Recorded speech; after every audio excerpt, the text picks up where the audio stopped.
All right, so we're getting ready to bake some brownies and came here, went to turn the oven on, and these buttons down here are not working. So I looked some stuff up online to see what that could possibly be the case, why that would be behaving that way. And it turns out there's a ribbon cable in here that tends to work its way loose even in these microwaves that are in a house. So you can imagine bumping down the road in a bus. That's probably what's happened, and maybe that's even what's happened with this LED that doesn't light up on the end here. I don't know, but we're gonna have to take this apart, try to see if we can do the ribbon cable again, and hopefully that will fix this issue. So this is just a home microwave. It isn't actually made for RVs. We installed it in here, but the problem is this start button is not working correctly. So I'm going to take it apart, we're going to mess with the ribbon cable and see if we can't fix it.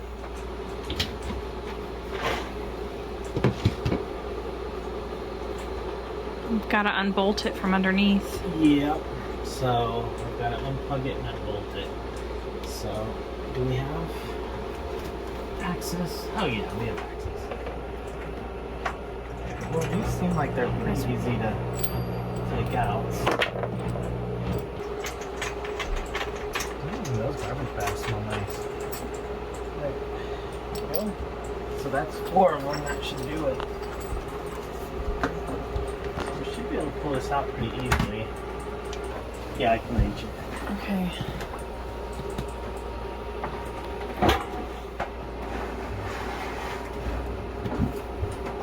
Okay, those blocks, apparently we screwed the blocks into the No, I think we VHP'd thing. them. Oh, we VHP'd them, that's right. I think this is a good opportunity to clean. Okay, cool. Yep, we'll clean it. Okay. Alright, I was wondering why I couldn't get a screwdriver to go in there, and now it's pretty obvious. It's because this is a security bit, so if you take enough stuff apart, you will run into those, especially on things like microwaves that you're not supposed to be taking apart anyway. So here's a set of security bits, and this one looks like it's this one right here. So it's the star or the Torx with the little pin in the middle of it. So I've got it connected to my screwdriver here, and so let's see if that one, I think that's the one that fits. Yep, that's the one that fits. So you need a Torx security bit to get this one off. Alright, so 4 little silver ones in the back, 1 in the side. Let's see if it comes out.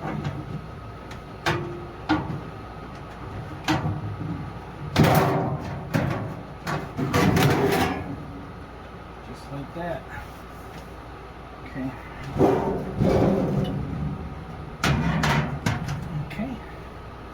So the little part that usually pops out is right here. And it's usually this little ribbon cable right here. So I'm just going to pull that out and push it back in. And we'll test it. Actually, we'll clean it with alcohol. So we'll pull this guy out. We'll clean the leads and then pop it back in. Hopefully that fixes it.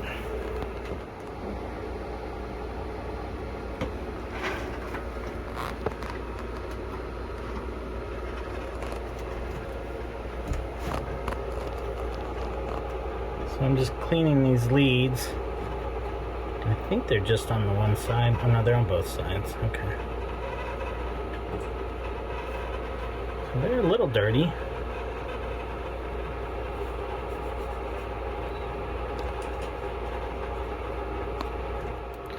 Alright, so we've cleaned the contacts up. I'm going to try not to touch them with my fingers. And we're going to push this little guy all the way in until I can feel it seating.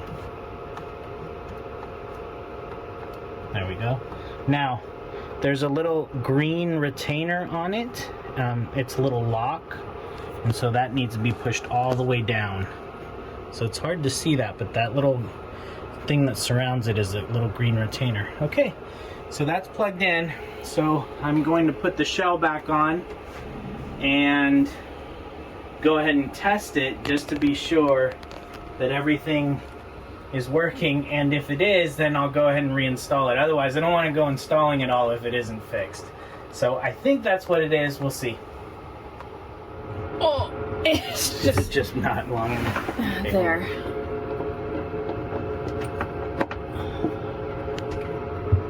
All right, it's an ultra tight space here, so Michelle and I have been kind of trying to dance around, and we're doing laundry at the same time. So anyway, it's a tight quarters.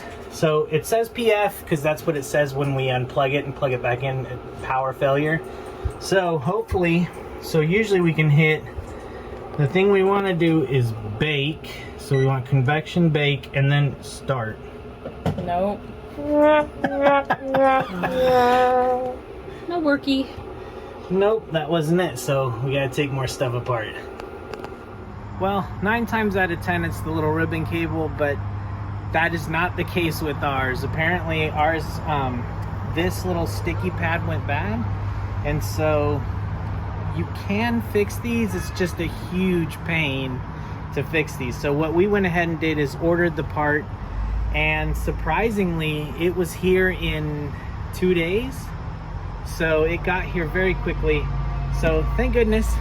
We're gonna try to replace, so when you buy, you can't just buy this sticky thing. It's this entire panel with the control board and everything. So that's basically the brains of the microwave, and so that should fix it. So we're gonna give it a go.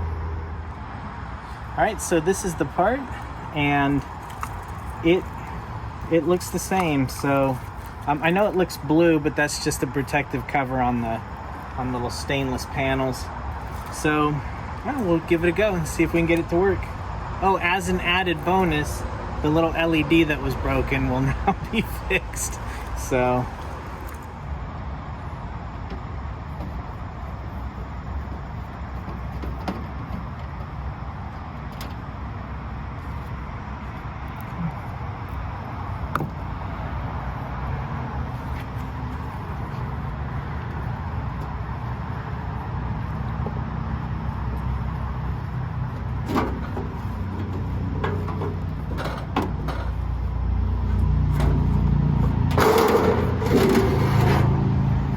just one screw up here at the top.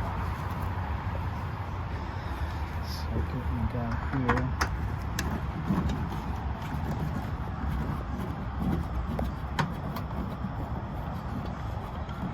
I don't know if it comes with screws.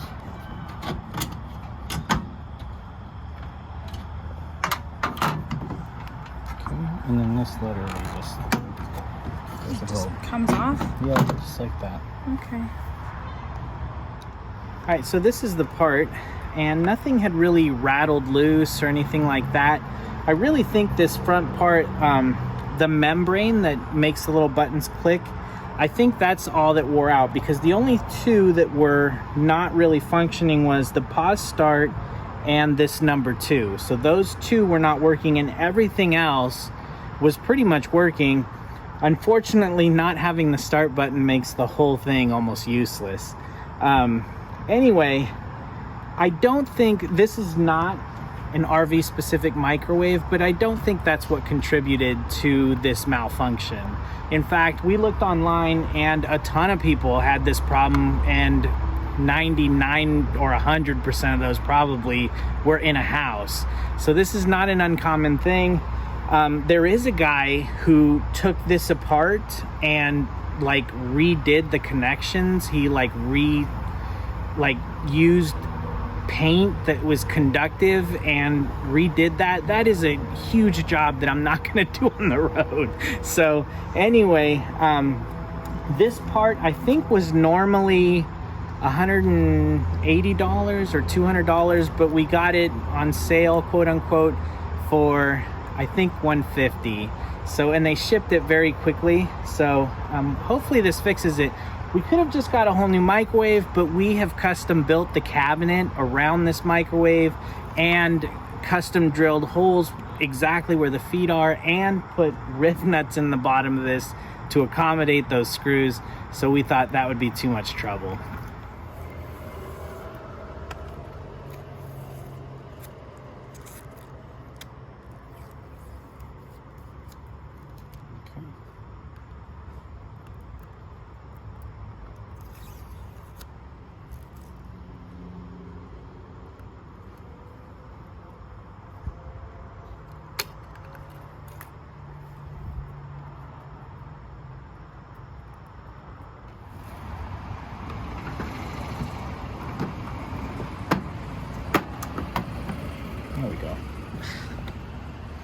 get your head right in the way.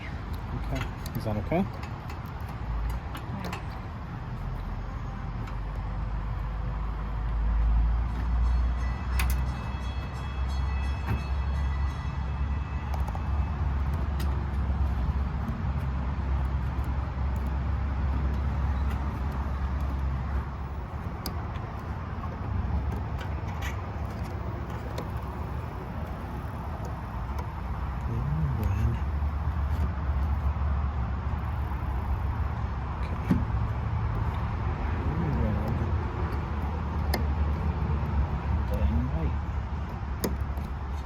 Blue, red, white.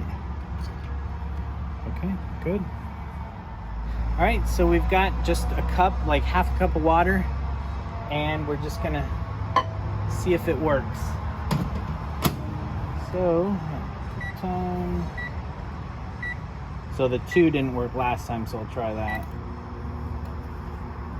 It seems to be working. Let's see if it warms the water.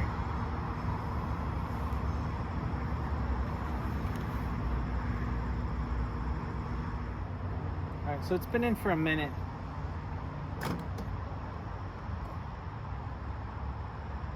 Oh yeah, it's hot. It is. Can you see that? Yeah, there's some steam. Okay, good. So the whole thing that started this was my little girl was trying to bake some brownies and couldn't get it started. And so we're gonna go ahead and try the convection bake feature and make sure that works. So I'm not 100% sure how to do this, but I think we hit convection bake and that'll give us the temperature. And I think just start. Yep. Okay. That preheats it. Okay, so this will preheat it, and it looks like will this display the temperature? Yeah, the temperature will rise as it's heating up. Okay. So hopefully all right, the temperature's rising, and we'll go ahead and feel the element here in a minute. I mean, not, within reason, but the temperature is rising, and I think we're gonna call that fixed. A side note on this, so this board was $150, and that's not cheap. But when I was researching the oven's $700. I think we paid $629 for it. And we generally fix things. That's kind of our MO. And so this, for $150 is a lot cheaper than $700. So we're gonna call it fixed and get it back in there.